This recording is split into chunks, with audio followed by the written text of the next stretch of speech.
Hello friends, welcome to our YouTube channel friends. In this video I am gonna talk about does have support of mini HDMI port in your Samsung Galaxy F17 5G smartphone.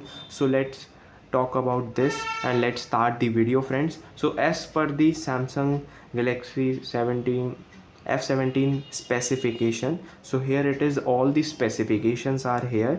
So in this you can see here it is not showing any of the mini HDMI port.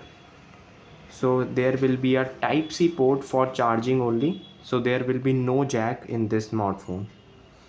I hope you like this video. If you like this video, then subscribe to our YouTube channel for more helpful tips and tricks videos. See you next time.